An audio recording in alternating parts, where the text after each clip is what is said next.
Halo semuanya dan selamat datang. Oke, coba dipikirin ini. Ini tuh agak aneh kan? Kita sebagai manusia kan dirancang buat ngehindarin rasa sakit. Tapi kok ya kita malah sengaja nyari lagu yang bisa bikin kita nangis. Nah hari ini kita bakal bedah tuntas sains di baliknya.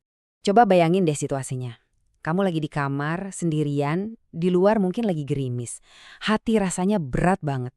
Terus, apa yang kamu lakuin? Pasti ngambil HP, buka aplikasi musik, dan tanpa mikir panjang, langsung pilih playlist yang judulnya, ya lagu-lagu galau, ambiar, atau semacamnya kan.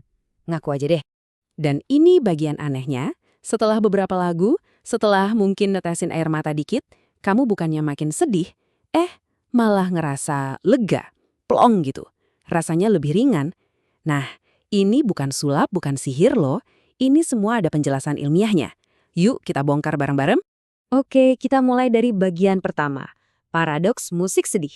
Apa benar kita ini emang bangsa yang suka galau? Atau jangan-jangan datanya ngomong hal yang beda? Jadi, kalau ada yang bilang kita pada dasarnya suka musik sedih, itu sebenarnya cuma mitos. Ternyata preferensi kita itu jauh lebih rumit dan dinamis. Kuncinya itu bukan di jenis musiknya, tapi kapan kita mutusin buat dengerin lagu itu. Konteksnya penting banget.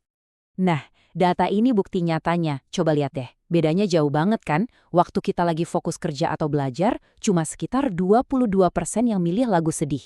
Tapi, begitu kita lagi ada masalah percintaan, angkanya langsung loncat jadi 50%. Ini nunjukin kalau pas lagi patah hati, lagu galau itu bukan lagi sekedar pilihan, tapi udah jadi semacam kebutuhan, mekanisme pertahanan diri kita. Sekarang, yuk kita masuk lebih dalam lagi. Kita bedah bagian biologisnya. Apa sih yang sebenarnya terjadi di otak kita waktu dengerin melodi yang menyayat hati itu? Ternyata otak kita itu pintar banget. Dia ngasih kita semacam pelukan kimiawi yang nenangin. Fenomena ini namanya hipotetesis prolaktin. Gampangnya gini, otak kita ngedeteksi sinyal bahaya emosional dari musik. Sebagai respons, dia langsung siap-siap dan ngeluarin hormon penenang yang namanya prolaktin. Tapi, karena bahayanya itu kan cuma dari musik, nggak nyata. Yang tersisa ya cuma efek nyamannya aja. Jadi kita sebenarnya lagi nge-hack sistem biologis kita sendiri buat dapetin rasa tenang secara gratis. Keren kan? Eits, nggak cuma itu. Otak kita juga ngelepasin oksitosin, si hormon koneksi atau hormon cinta. Pernah nggak sih ngerasa lirik lagunya tuh kayak lagi ngomongin kamu banget, seolah-olah penyanyinya tahu persis apa yang kamu rasain? Nah itu, kerjaannya si oksitosin. Dia bikin kita ngerasa terhubung, dipahami, dan nggak sendirian lagi. Oke, siap-siap ya. Ini mungkin bakal mubah cara kamu mandang tangisan selamanya. Lihat tabel ini. Air mata emosional yang keluar pas kamu dengerin lagu galau, itu secara kimiawi beda loh sama air mata biasa kayak pas ngiris bawang. Air mata emosional ini isinya hormon stres dan bahkan pereda nyeri alami. Jadi pas kamu nangis karena lagu, kamu itu lagi ngelakuin detox. Kamu secara harfiah lagi ngebuang racun emosional dari tubuh kamu. Oke, biologinya udah kita bahas. Sekarang kita geser ke sisi psikologisnya. Gimana ceritanya sih? Cuma sekumpulan nada dan kata-kata bisa terasa kayak seorang sahabat yang paling ngertiin kita. Ada konsep psikologis namanya pengganti sosial atau social surrogasi. Intinya, pas kita ngerasa sendirian, sebuah lagu bisa jadi teman yang sempurna. Kenapa? Karena beda sama teman manusia, lagu itu nggak bakal ngejudge, nggak bakal nyeramahin, atau nyuruh kita buat cepet-cepet move on. Dia cuma duduk di situ bareng kita, seolah-olah bilang, nggak apa-apa, perasaanmu valid kok. Dan itu rasanya lega banget. Terus, kenapa ada orang yang nggak suka lagu sedih? Nah, jawabannya ada di tipe empati kita. Ada orang yang empatinya kayak dokter bedah. Dia bisa ngerasain urgensi situasi pasiennya, tapi tetap tenang dan gak ikutan panik. Tipe ini bisa nikmatin emosi di lagu sebagai sebuah karya seni. Tapi, ada juga yang empatinya kayak spons. Dia nyerap semua kesedihan itu sampai basah kuyup, sampai dia sendiri ikutan cemas. Nah, tipe inilah yang biasanya ngehindarin lagu-lagu galau. Dan ini dia mungkin fakta yang paling mengejutkan dari semuanya.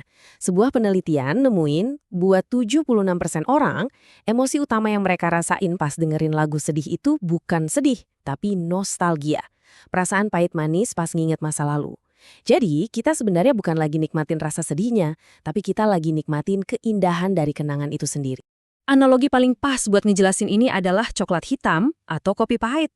Rasanya kan pahit ya, seharusnya itu jadi sinyal bahaya buat tubuh kita, tapi kita malah menikmatinya. Kenapa? Karena kita tahu itu aman dan kita bisa mengapresiasi kompleksitas rasanya. Nah, lagu sedih juga gitu. Kita menikmati kepahitan emosinya karena semua itu dibungkus dalam keindahan seni yang aman. Dan semua teori yang kita bahas tadi itu bukan cuma teori ngawang-ngawang loh. Semua ini terwujud dalam sebuah fenomena budaya yang supermasif dan luar biasa di sini, di Indonesia. Kita bakal bahas studi kasus sebuah pesta patah hati nasional. Siapa lagi kalau bukan sang maestro almarhum Didi Kempot, the godfather of broken hearts. Beliau ini berhasil ngelakuin sesuatu yang ajaib banget, mengubah rasa sakit yang sifatnya pribadi jadi sebuah perayaan komunal yang masif. Komunitas Sobat Ambyar adalah bukti hidupnya. Mereka mengubah kata patah hati yang tadinya privat dan mungkin memalukan jadi ambyar, sebuah identitas, sebuah lencana kehormatan. Konser-konser beliau itu bukan lagi tempat buat meratap sendirian, tapi jadi sebuah festival di mana kesedihan dan kerapuhan dirayakan sebagai sesuatu yang manusiawi, bahkan estetik. Dan ini formula ajaibnya. Liriknya bisa bikin hati terkoyak, tapi irama kendangnya maksa badan buat goyang. Ini jenius banget dari sisi terapi. Kamu bisa nangis buat ngeluarin beban emosionalmu. Dan di saat yang sama, kamu nari buat ngelepasin hormon endorfin yang bikin bahagia. Paket penyembuhan yang komplit kan? Tapi pertanyaannya, apa lagu sedih itu selalu jadi obat? Nah, di bagian terakhir ini, kita bakal bahas garis tipis yang membedakan kapan dia bisa menyembuhkan dan kapan dia justru bisa jadi racun. Ini dia bedanya. Refleksi yang sehat itu pas kamu pakai musik buat ngebantu kamu ngelewatin badai emosi dan nemuin ketenangan di ujungnya. Tapi, ruminasi yang berbahaya itu pas kamu pakai musik buat muter-muter terus di dalam badai yang sama, nggak keluar-keluar. Coba ditanya ke diri sendiri. Setelah dengerin lagu galau, apa beban di dada terasa lebih ringan atau malah makin berat? Jawabannya ada di situ. Jadi, kesimpulannya, lagu sedih itu adalah alat yang luar biasa. Dia bisa jadi teman di saat kita sepi, jadi detoks buat jiwa kita, bahkan jadi perekat sebuah komunitas. Dia ngingetin kita bahwa terkadang cara terbaik buat nemuin kebahagiaan adalah dengan berani ngadepin kesedihan itu sendiri. Nah, sekarang giliran kamu. Coba share di kolom komentar lagu sedih apa sih yang selalu jadi obat paling manjur buat kamu.